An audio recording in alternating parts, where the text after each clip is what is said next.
Hi friends. So I did a video earlier today, part 5 of my story. The video was over an hour long. I had plenty of storage on my phone. And tonight when I went down to edit it, the audio was out of sync with the video. I don't know what happened. The internet must have been going in and out while I was doing the video, and I had to dump it all. I could not find a way to fix it. I don't know what caused it. A little bit ago, I did a test video, and everything was fine. So, who the heck knows?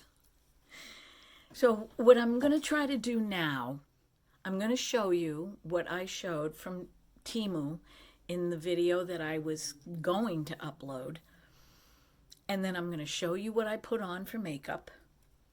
And I'm going to tell my story. But my story might be shorter because now I'm nervous about something happening. And I spend all this time. So let's start with 5 t-shirts that I ordered from Teemu for $6.69. Plus I had some credits, so I used those credits and basically got 5 t-shirts for under $30. So the first t-shirt is the one that I'm wearing. It is a big lion because it's Leo the lion. And it's on the front and the back, very colorful. This t-shirt happens to be rayon. But the next t-shirt I'm going to show you is one with planets. And this one is a cotton blend shirt. They both fit me perfectly. And then I ordered 3 t-shirts for my husband. Both of us went through some of our clothes and got rid of things that were no good anymore. And so this t-shirt is kind of a spoof on the Beatles album with the Beatles walking across the street in the crosswalk. But it's aliens instead. So that's one t-shirt, which I think is really cool. And then the other t-shirt is a sunset. Really nice material. As I said, these are for my husband. And then the next t-shirt is similar to the material that I'm wearing. I don't know if he's going to like this material, but it's a dragon.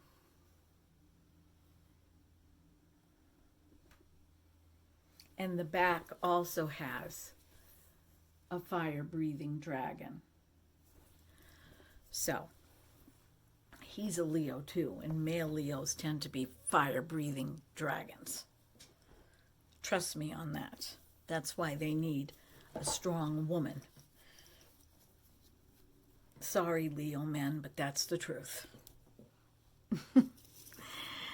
And then so for makeup, I'm still testing the Revlon Luminance Skin Caring Foundation in Sand. And I'm really liking it. So let's see. I did the video about 6 hours ago, and the foundation still looks really nice. And it still has that skin feel to it. But if you look at it, it does have a little bit of an illuminated look. Now, I do have other makeup on, but even if I were to just wear this, it has a an luminosity to it without that sticky, glowy, gooey look. So I'm really liking it a lot. I'm just going to keep testing it so I can tell you how I really feel about it. And I only used one coat of that. I put on blue eyeshadow and blue-green eyeshadow to match my shirt from my Zodiac palette, BH Cosmetics. I put on the CoverGirl Soft Mink Blush on my cheekbones. And then I use the I Heart Revolution coffee bronzer called Macchiato.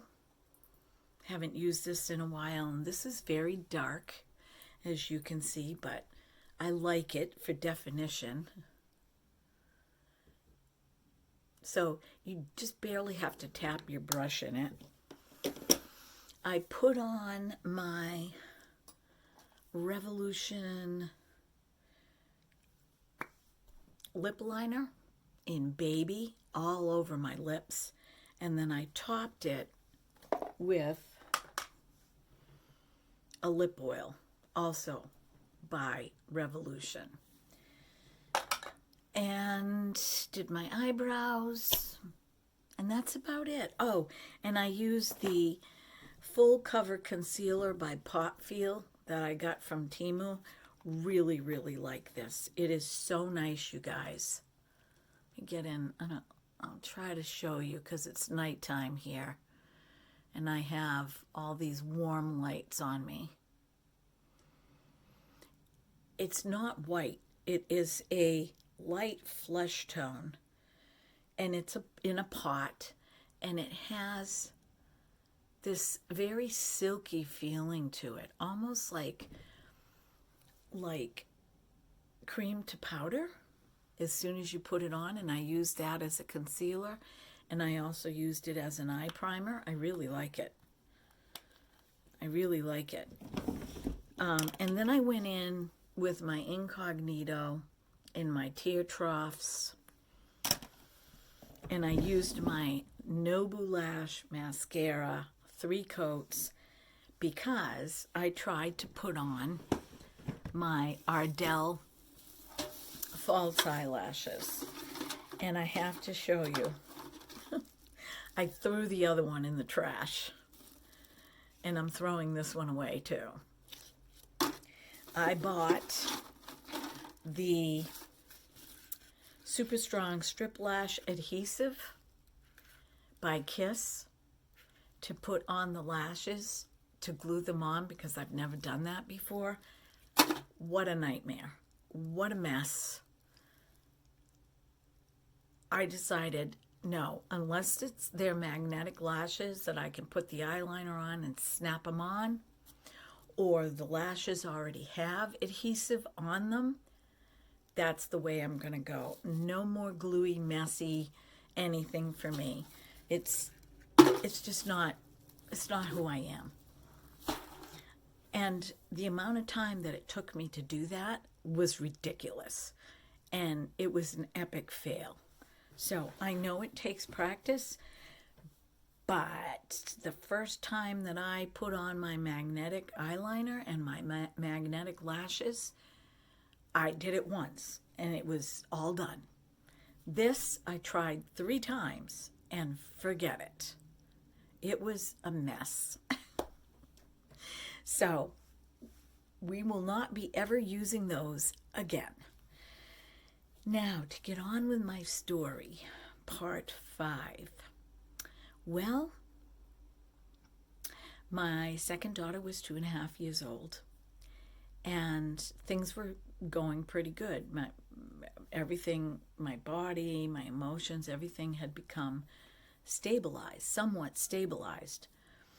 And I was out of the depression, and one day my husband woke up and said, you know, I'm having chest pains. And I said, oh no, do you think it's your heart? And he said, well, it's in my chest. And I said, well, we need to call the doctor. So I called our family physician, and they said, you need to call your cardiologist, which was 2 hours away from us. So I called the cardiologist and I said, my husband's having chest pains. And they said, well, that happens occasionally, but we're going to see him in another 2 months. And I said, well, okay. They said, give it some time, see what happens. So we go through the whole day, and he's still having chest pains. The next morning, his best friend came over and sat with him. And I says, Paul, I don't know what to do. I'm like, this is not normal. This is not right. This has never happened. I said, I'm calling the hospital. So I called the hospital, and they kind of gave me a hard time. And I said, look, this has been going on for 24 hours. And I'm going to bring my husband up there, and I'm going to the emergency room. And if he gets seen and there's something majorly wrong, you're going to be in big trouble. And they said, okay, we'll call you back. So they called me back, and they said, we set up an appointment for him. Can you be up here by 3 o'clock this afternoon? And I'm like, sure. So we got going, we got up there, and he went to see his cardiologist, and the cardiologist came out into the waiting room where I was waiting, and he said, Mrs. M, your persistence paid off. And I says, well, what are you talking about? And he says, well, the fact that you were persistent about getting him here, he's not going home. My husband, during his first open heart surgery, they put a pig's valve in. And the pig's valve, pig's flesh, is very similar to human flesh. And so they usually use a pig's valve for elderly patients because they believe that the valve will outlive the person if they've got heart problems. But they don't, or didn't usually put a pig's valve on a younger person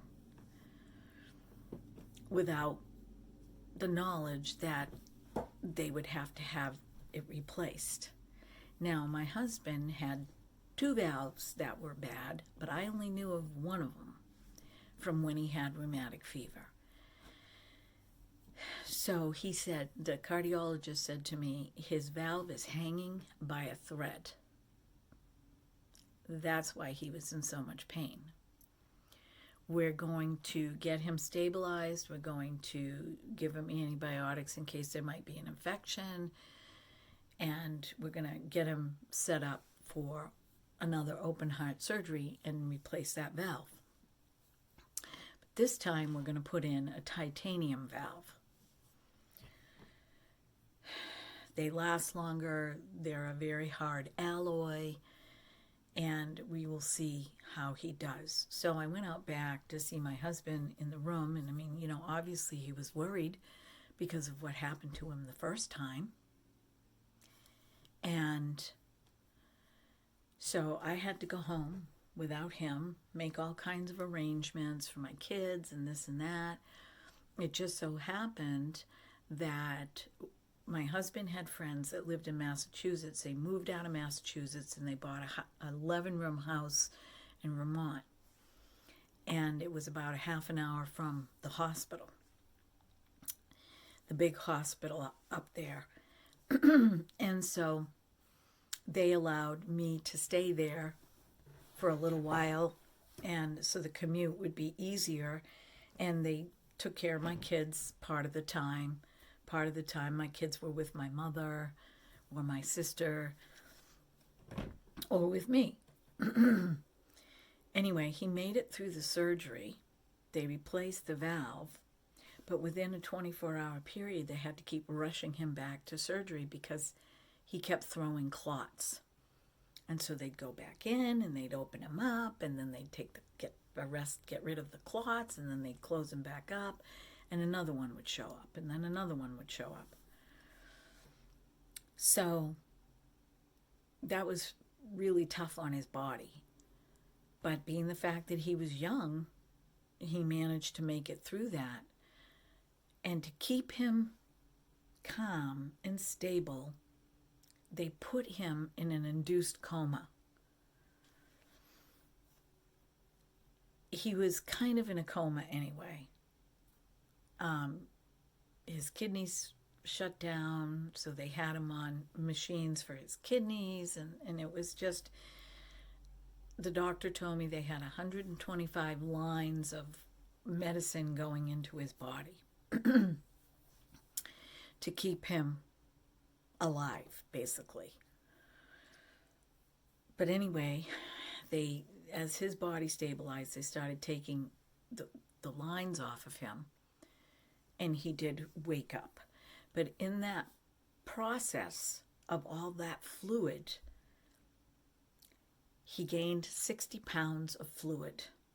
So they had to put a gigantic ice mat on him to keep, over his blankets, to keep pressure and to cool him down, because all that fluid, it was a lot.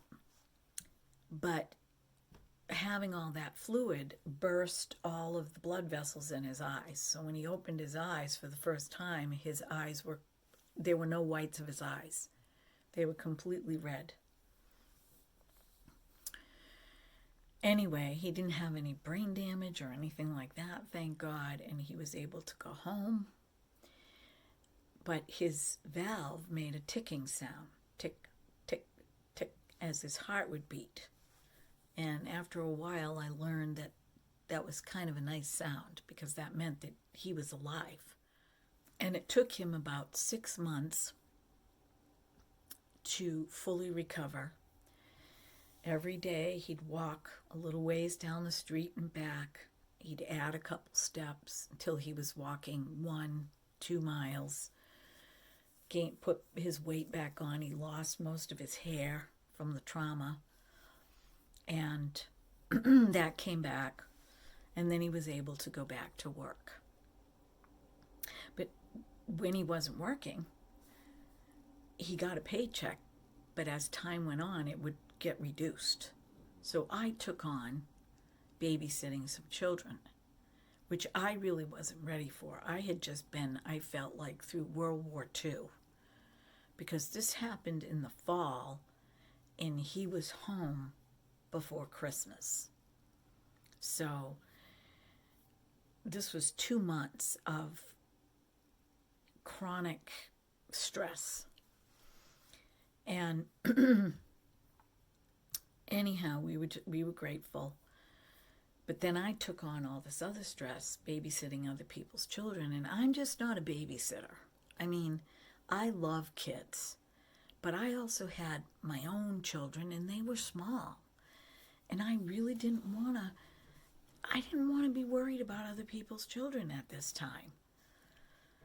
So that lasted a couple years. I did it for 2 years, and then it was like, I can't do this anymore, because now I'm being affected by all of that stress, and still my body was not behaving the way it should. Anyway, I was still on the anticonvulsant medication. I was still on the low-dose antidepressant. I was still taking care of myself.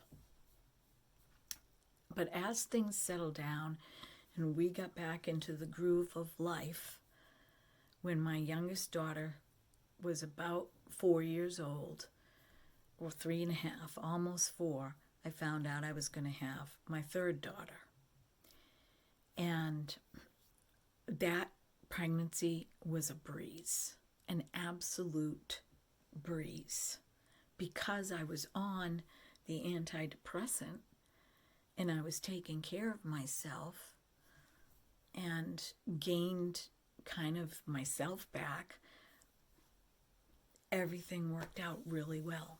But after my daughter was born, and she was about 3 years old, my youngest daughter, I decided that I didn't need these antidepressants anymore, so I weaned myself off of them. And I went through another depression and went back up to visit the nurse practitioner at that place that I was going to periodically. And she said, look, Susie, you just might have to be on this. I mean, some people are, but we don't think that you need to be on the anticonvulsant anymore. You haven't had a seizure in 12 years. We think that there might be a battle here. So they weaned me off of that. And after that, I was fine. Everything was great. For quite a while, I had started my own hand-painted clothing business. I was making money while I was staying home with my children. My husband bid for another job out of the area with the same company, which he now started traveling for. It was a government contract. And life was good. Life was really good. And I thought, this is it. He's got his titanium valve. I'm feeling good. We're not going to have any more children. I couldn't have been happier. And there were some other things that I didn't know anything about and possibly might have known about, but put it out of my mind because I just couldn't handle any more pressure. I used to think that I couldn't handle stress. I told myself that. Well, maybe you're just one of these people that can't handle stress. And I used to idolize everybody else. Oh, look at this person. And how come my life can't be like this person? And everybody, or I would talk to people and I would say, do you ever feel like this? Do you ever? And I would always get, well, sometimes, but I mean, it didn't go on for months. Or I just felt like I was constantly kicking my toes against the rocks. Because the answers that I was seeking, I didn't get. I had to fight tooth and nail to get the answers that I was seeking. And